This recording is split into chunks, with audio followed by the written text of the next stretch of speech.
Hello friends, എല്ലാവർക്കും നമ്മുടെ സുമീമോ fast കിച്ചണിലേക്ക് ഹൃദയം നിറഞ്ഞ സ്വാഗതം. അപ്പം നമ്മുടെ സാന്ത്വനം 2 നല്ല അടിപൊളി എപ്പിസോഡായിട്ടാണ് ഇങ്ങോട്ട് വന്നുകൊണ്ടിരിക്കുന്നത് അല്ലേ. കഴിഞ്ഞ ദിവസം നമ്മൾ പറഞ്ഞ അതേ ഇത് തന്നെ തമിഴിൽ വന്നത്, ഒരു മാറ്റം ഇല്ലാണ്ട് തന്നെയാണ് നമ്മുടെ മലയാളത്തിലും വരുന്നത്.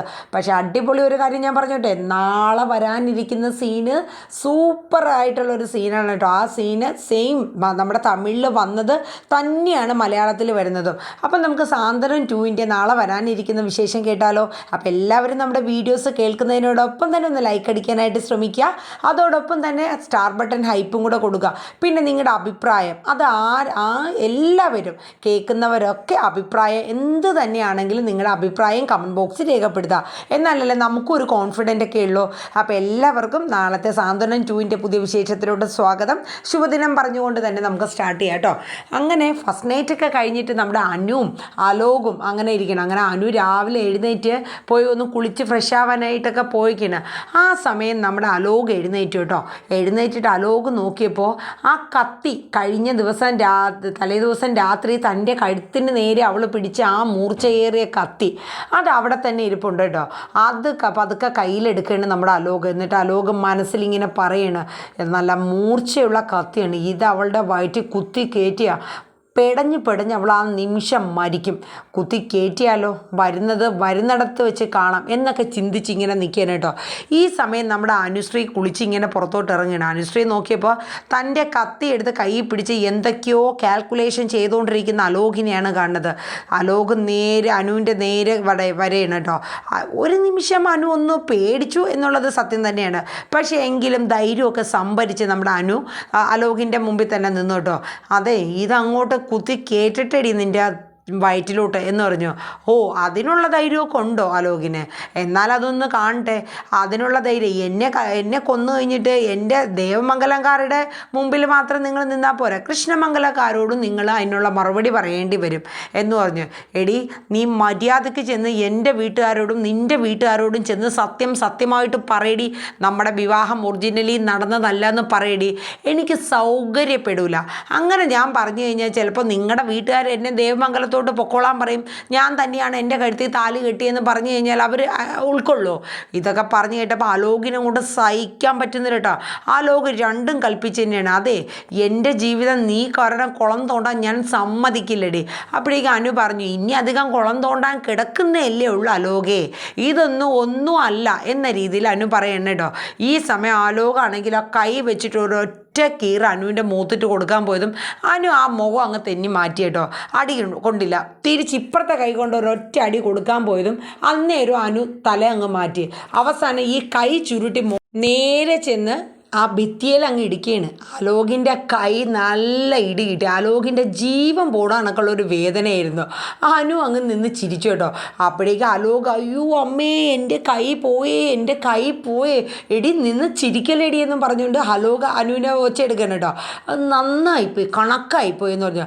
ഈ സമയം നമ്മുടെ അലോകിൻ്റെ കരച്ചിൽ കേട്ടിട്ട് മുത്തശ്ശിയും അതുപോലെ തന്നെ നമ്മുടെ രാജശ്രീ അവരൊക്കെ ഓടി വരെയാണ് കേട്ടോ. ഓടി വന്നിട്ട് നോക്കുമ്പോൾ അലോക് കൈ വേദന കൊണ്ട് കിടന്നിങ്ങനെ പൊളയാണ് കേട്ടോ. എന്ത് പറ്റിയിട മോനെ അലോക്, എന്താ പറ്റിയെന്ന്, നിനക്ക് എന്താ പറ്റിയെന്ന് ചോദിച്ചുകൊണ്ട് മുത്തശ്ശിയും അമ്മയും കൂടെ അങ്ങ് ചോദിക്കണം. അപ്പം നമ്മുടെ അനു അതിൻ്റെ ഇടയിൽ അനു, എന്താ പറ്റി അലോകേട്ടാ, എന്താ പറ്റിയേ അലോകിനെ അങ്ങോട്ട് മറിച്ച് മയക്കി അങ്ങോട്ട് ഇതാക്കും കൂടെ കണക്കാണ് നമ്മുടെ അനു അലോകിനോട് സംസാരിക്കുന്നത് കേട്ടോ. അപ്പോൾ അനു പറഞ്ഞു, അതെ അലോകേട്ടൻ്റെ കൈ ഈ ഭിത്തിയിൽ ഇടിച്ചു. അതെങ്ങനെ ഭിത്തിയിൽ ഇടിച്ചു? അത് തെന്നി വീണ, ഇവിടെ വെള്ളമൊന്നുമില്ലല്ലോ, പിന്നെ എങ്ങനെ തെന്നി വീണെന്ന് ചോദിച്ചു. അത് തുണിയെ തട്ടി തെന്നി വീണെന്ന് അനു മറുപടി പറയട്ടോ. അപ്പോൾ രാജശ്രീ ചോദിക്കും, അനു ഇവിടെ തുണിയൊന്നും ഇല്ലല്ലോ അനു, പിന്നെ എങ്ങനെയാ? അതെ, ഇപ്പോൾ തുണി നോക്കിക്കൊണ്ടിരിക്കുകയാണോ അമ്മേ? ആദ്യം അലോകേട്ടൻ്റെ വേദന മാറാനുള്ള കാര്യങ്ങൾ എന്തെങ്കിലും നോക്കുമെന്ന് പറഞ്ഞു. അങ്ങനെ മുത്തശ്ശിയും അമ്മയും കൂടെ വാ നമുക്ക് ഹോസ്പിറ്റലിൽ പോകണമെങ്കിൽ പോവാം, അല്ലെങ്കിൽ എന്തെങ്കിലും ഇട്ട് തിരുമ എന്നൊക്കെ പറഞ്ഞിട്ട് അവരിങ്ങനെ കൈയൊക്കെ പിടിച്ച് നോക്കിക്കൊണ്ടിരിക്കുമ്പോൾ ഈ മുത്തശ്ശിയും അലോകിൻ്റെ അമ്മയും നോക്കുമ്പോൾ റൂമിൽ കട്ടിൽ ഇങ്ങനെ രണ്ടായിട്ട് നീക്കിയിട്ടൊക്കെയാണ് കേട്ടോ. അപ്പോൾ അനുവിനോട് ചോദിക്കും, അല്ല മോളെ ഈ സമയത്ത് അലോക് കൈ കുടഞ്ഞു അങ്ങ് റൂമിൽ നിന്ന് വെളിയിലോട്ട് പോയിട്ടോ. ഈ സമയത്താണ് മുത്തശ്ശിയും രാജശ്രീയും അലോകിൻ്റെ അമ്മയും ഈ കട്ടിലിങ്ങനെ രണ്ടായി കിടക്കുന്നത് കാണുന്നത്. അപ്പോൾ അനു പറഞ്ഞു, അത് എൻ്റെ പൊന്നു മുത്തശ്ശി, ഈ അലോകേട്ടൻ്റെ കൂർക്കം വലി. ഇന്നലെ കിടന്നുറങ്ങാൻ നേരെ ഞാൻ നോക്കിയപ്പോൾ അലോകേട്ടനാണെങ്കിൽ എന്താ കൂർക്കം വലി, എനിക്ക് നിവർത്തിയില്ല. അവസാനം ഒന്ന് കണ്ണടയ്ക്കാൻ ഈ സൗണ്ടിൽ നിന്നൊന്ന് നീക്കിയിടാന്ന് വിചാരിച്ചിട്ട് ആ കട്ടിൽ ഞാൻ കുറച്ചൊന്ന് നീക്കിയിട്ടു. അപ്പം മുത്തശ്ശി പറഞ്ഞു, ഓ അതാണോ? അതെ, ഭാര്യ ഭർത്താക്കന്മാർ അങ്ങനെ രണ്ടായിട്ട് മാറി കിടക്കണമെന്നും അത്ര കൊള്ളില്ല എന്ന് പറഞ്ഞിട്ട്. എന്നിട്ട് മുത്തശ്ശിയും അലോകിൻ്റെ അമ്മയും കൂടെ പുറത്തോട്ട് വരെയാണ്. അപ്പോഴേക്കും അലോകിൻ്റെ കൈ എന്തെങ്കിലും തേച്ച് തിരുമ്മി കൊടുക്കാന്നുള്ള രീതിയിൽ വരെയാണ്. അപ്പം മുത്തശ്ശി അലോകിൻ്റെ അമ്മയുടെ അടുത്ത് പറയാണ്, ഓ എവൻ്റെ കൂർക്കം വലി, ഇത് പാരമ്പര്യ കൂർക്കം വലി. അപ്പം അലോകിൻ്റെ അമ്മ പറയുന്നു, അച്ചുവേട്ടൻ്റെ കൂർക്കം വലി എന്താണെന്ന് അമ്മയുടെ വിചാരം? ഓ പറയാനുണ്ടോ, ഒന്ന് മനുഷ്യന് സ്വൈര്യം കിട്ടില്ല, ചെവി പൊട്ടും കണക്കുള്ള കൂർക്കം വലിയാണ് അച്ചുവേട്ടൻ്റെ കൂർക്കം വലി. അപ്പം നമ്മുടെ ഇന്ദിരാമ്മ പറഞ്ഞു, അച്ഛൻ്റെ കൂർക്കം വലി എന്താ? ചെവി പൊട്ടും കണക്കുള്ള കൂർക്കം വലിയാണ് അവൻ്റെ അച്ഛൻ്റെ. ഇവർക്ക് പാരമ്പര്യമായിട്ട് ഈ ഒരു കൂർക്കം വലി ഉള്ളതാണ്, നമുക്ക് ശീലമായി.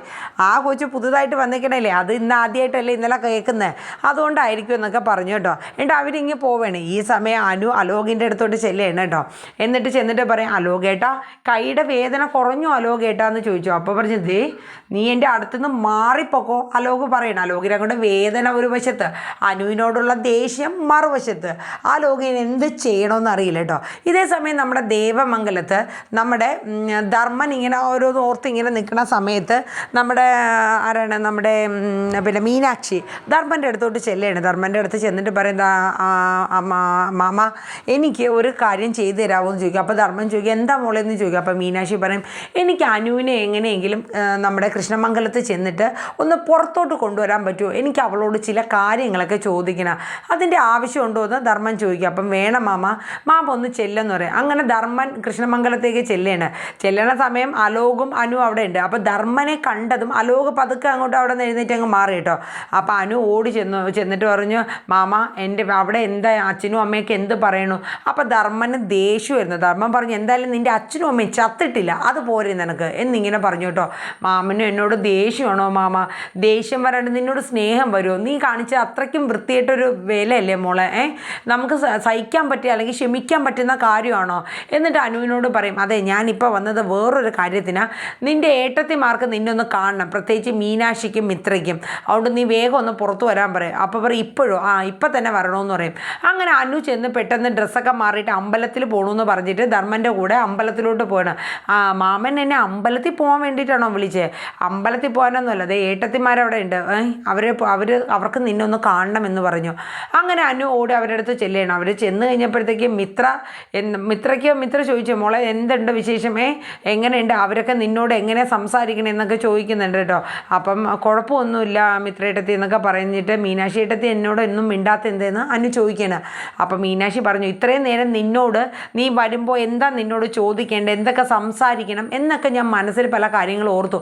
നിന്നെ കണ്ടപ്പോൾ എനിക്ക് ദേഷ്യം വരും അനുകുട്ടി, കാരണം എന്ന് വെച്ചാൽ നിന്നെ ഇങ്ങനെയാണോ ഞങ്ങളൊക്കെ സ്നേഹിച്ചത്, നീ എന്താ കാണിച്ചത് കുടുംബത്തിനോട്, നിൻ്റെ വീട്ടിലെ അവസ്ഥ നിനക്കറിയോ? അപ്പോൾ അനു നിന്ന് കരയണം കേട്ടോ.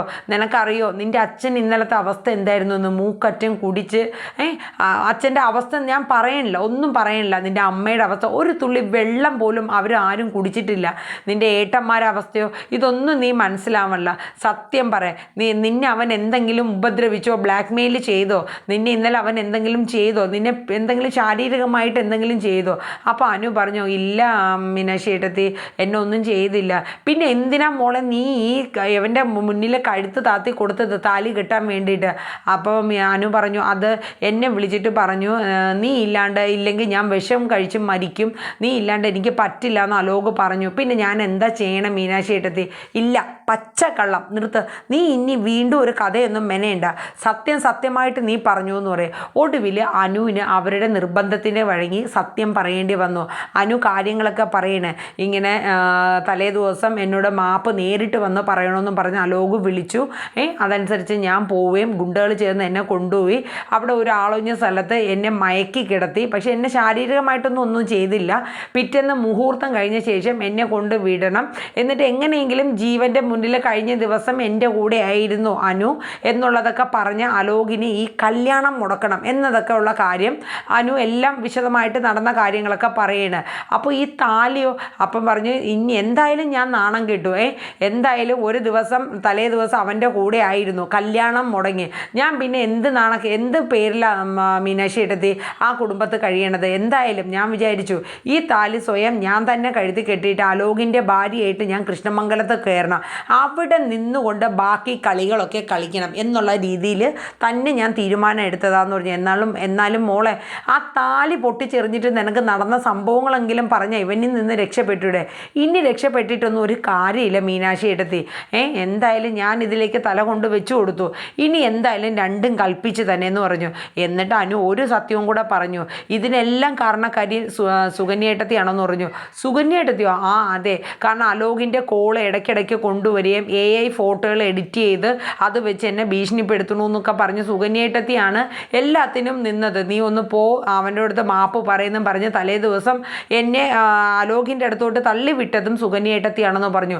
ഇത് കേട്ടിട്ട് മീനാക്ഷി മിത്രയും കൂടെ പറഞ്ഞു, നിനക്ക് വേറെ ആരും കിട്ടിയില്ലേ, ഈ കാര്യങ്ങളൊക്കെ മോളെ നിനക്ക് ഞങ്ങളോട് തുറന്നു പറയാൻ പാടില്ലായിരുന്നോ എന്നൊക്കെ അവർ പറഞ്ഞു. പക്ഷെ എന്തായാലും പറ്റിപ്പോയി മീനാക്ഷി എടുത്ത്, ഇനിയിപ്പോൾ എന്താ ചെയ്യണേ? അങ്ങനെ അനുവിൽ നിന്ന് എന്നെ അവർ ആ കാര്യങ്ങളൊക്കെ മനസ്സിലാക്കി. മീനാക്ഷി പറഞ്ഞു, മോളെ ഇനി ഒന്നും ചിന്തിക്കേണ്ട, നീ ഇപ്പം തന്നെ വന്ന് ദേവമംഗലത്ത് നിന്ന് അച്ഛൻ്റെ അടുത്തും അമ്മയുടെ അടുത്തും നടന്ന കാര്യങ്ങളൊക്കെ പറയാം, ഏട്ടന്മാരൊക്കെ ഉണ്ടല്ലോ, നമുക്ക് വേണ്ടുന്ന പോലെ എന്താണെന്ന് വെച്ചാൽ ചെയ്യാൻ തോന്നി. വേണ്ട, അത് ഇനി വേണ്ട മീനാക്ഷി എടുത്ത്, എന്തായാലും എൻ്റെ ജീവിതം ഇനി നാട്ടുകാരെ കൊണ്ട് അതും ഇതും പറയിപ്പിക്കേണ്ട. എന്തായാലും ഒരു ലേബലിനെങ്കിലും അലോകിൻ്റെ ഭാര്യ എന്നുള്ളൊരു സ്ഥാനം ഇപ്പോൾ കൃഷ്ണമംഗലത്തുണ്ടല്ലോ, അത് വെച്ച് ഞാൻ കളിച്ചോളാം കളി എന്ന് പറയുന്നത്. അങ്ങനെ നമ്മുടെ അനുവിൻ്റെ ഓരോ കുതന്ത്ര ബുദ്ധിക്കും ഇനി സപ്പോർട്ടായിട്ട് നമ്മുടെ മീനാക്ഷി മിത്രയുണ്ട്.